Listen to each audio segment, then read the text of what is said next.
The tragic murder of a young woman in Iowa might not have received much national attention, but that all changed when an immigrant from Mexico in the United States illegally was charged in her death. As William Brangham reports, Molly Tibbetts' case has now been seized upon by the president and his party. Molly Tibbetts was a 20-year-old college student from the University of Iowa who, back in July, went out for her usual evening run. She never came home. For 5 weeks, her family and local authorities searched everywhere. They set up a website for tips. Police conducted hundreds of interviews. Our focus right now is to find Molly. But then, on Tuesday morning, authorities discovered Tibbetts' body in a cornfield covered with leaves. The man who'd taken police to the spot, 24-year-old Christian Rivera, is now charged with her murder. Rivera is believed to have entered the U.S. illegally from Mexico. He lived in a neighboring town and worked at a local dairy for several years.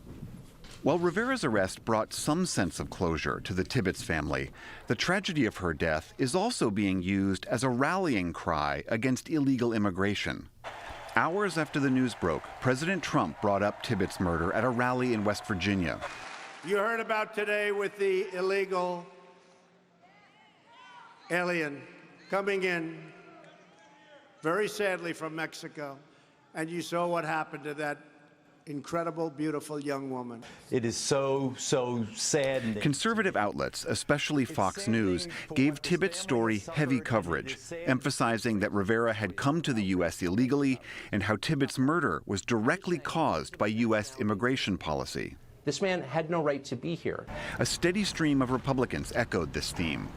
Iowa's Republican Governor Kim Reynolds described the news as heart-wrenching and added, "As Iowans, we are heartbroken and we are angry that a broken immigration system allowed a predator like this to live in our community."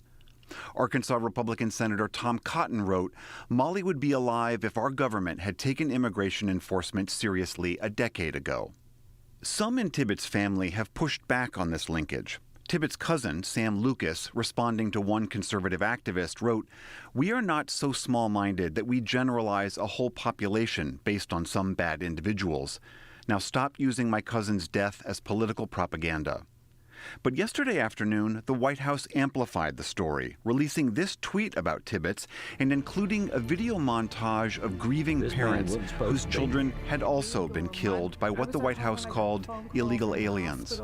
He was hit head-on by a repeat illegal alien criminal. Known gang member came in the back and he fired the gun. He strangled him and let him go to see if he was breathing. Strangled him over and over and over until death. And he dragged Matthew a quarter of a mile to his death.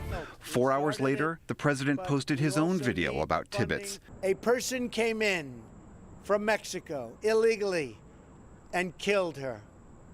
We need the wall. We have tremendous crime trying to come through the borders. This has been one of the president's most consistent themes, the linking of immigrants with crime and violence. The day he announced his presidential run, he accused Mexico of sending rapists and murderers across the border. They're bringing drugs, they're bringing crime, they're rapists. Illegal immigration costs our country hundreds of billions of dollars. At rallies and on Twitter over the past year, the president repeatedly mentions the violent El Salvadoran gang MS-13 and routinely says Democrats want open borders, which will mean more crime.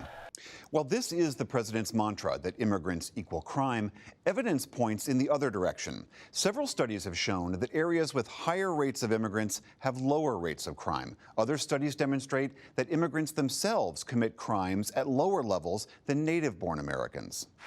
But many Republicans counter that this isn't about immigrants, it's about immigrants here illegally.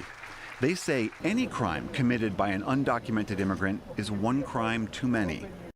Perhaps the most nakedly political rationale for talking about Molly Tibbetts' murder came yesterday from former Republican Speaker of the House Newt Gingrich, who was contacting various news outlets asking them to cover the tragedy. In an email to Axios, Gingrich wrote, "If Molly Tibbetts is a household name by October, Democrats will be in deep trouble. If we, the Republicans, can be blocked by Manafort, Cohen, etc., then GOP could lose the House badly." For the PBS NewsHour, I'm William Brangham.